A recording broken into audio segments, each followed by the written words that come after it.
I'm attorney George McCranie. I have offices in Douglas and Valdosta, Georgia. And I've been practicing criminal defense law now for over 20 years and practicing in South Georgia. And I hear these questions over and over again. So I thought I'd do a video today about police investigations and what will happen. And I get a lot of questions, like a guy fairly recently, got with us and said, look, the police talked to me, and I get all kinds. The police talked to me, the police came to my house, the police wanted me to go talk to them, so I did, this kind of thing that we hear. Or I went to jail, but I was released. Or the police talked to me and said I might get something in the mail, this kind of thing. And that type explanation of what happened is usually followed up by, well, what's going to happen? I've got a family, I've got kids, I've got a job, I've got a wife, I've got a husband, I've got a career, I'm in school, I'm getting an education, I've got vacation coming up, okay? I have things going on in my life, or I have a life. That's what we hear all the time. And it's, how do I know if I'm going to be charged or not? Well, I'm going to give you an answer. You're probably not going to like it. But unfortunately, the answer is nobody knows. Okay? Nobody knows until law enforcement decides to arrest you on the charge or not. All right? So sometimes, people want to know, well, how long will it take? They talked to me 2 weeks ago. How come they hadn't already come? Sometimes law enforcement will decide quickly what they want to do in a case. Okay? Sometimes it takes a while or a long delay. There's some things out there, like, here's a good example. I had a situation where an officer had to go to training, all right? So that delayed the case. You got times that I've had officers that were on vacation. That goes into it.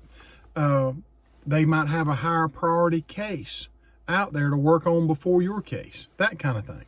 So there's all kind of factors that are involved, not only with the officer personally, but with the bureaucracy of the police department, law enforcement, and taking charges out against people in the court system.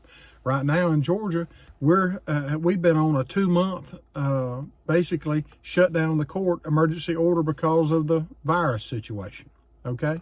But now practically, the statute of limitations is involved.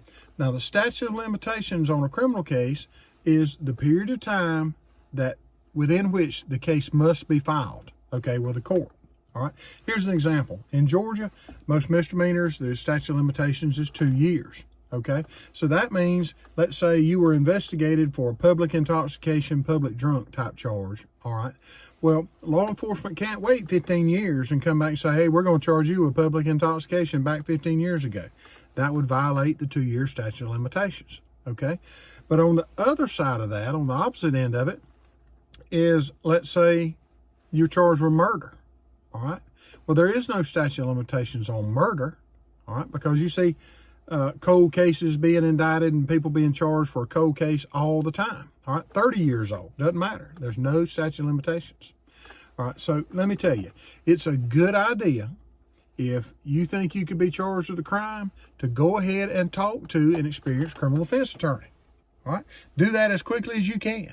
All right, let them know what happened, and they'll explain to you what they think about your case, and they'll explain to you that if, let's say if you get charged, okay, they'll explain to you how to get a bond. They'll explain to you the difference between a cash bond, a property bond, and using a bondsman.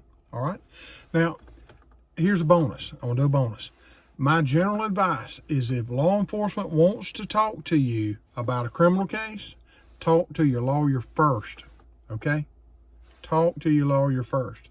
Usually, it's not a good idea to give law enforcement a statement, all right?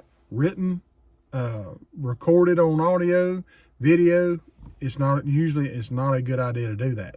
Remember, you have the right to remain silent.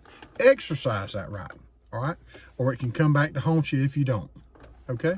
Now, again, I'm George McCranie, attorney with offices in Valdosta and Douglas, Georgia.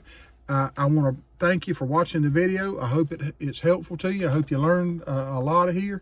And I enjoy making the videos. And I'd love to hear from you. Comments below. Tell me what you think about the video. If you've got a question, Facebook message me. All right, I'll get a response back to you about it.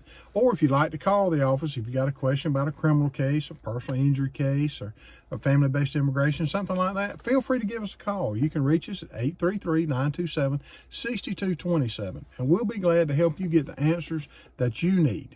Okay? Thank y'all.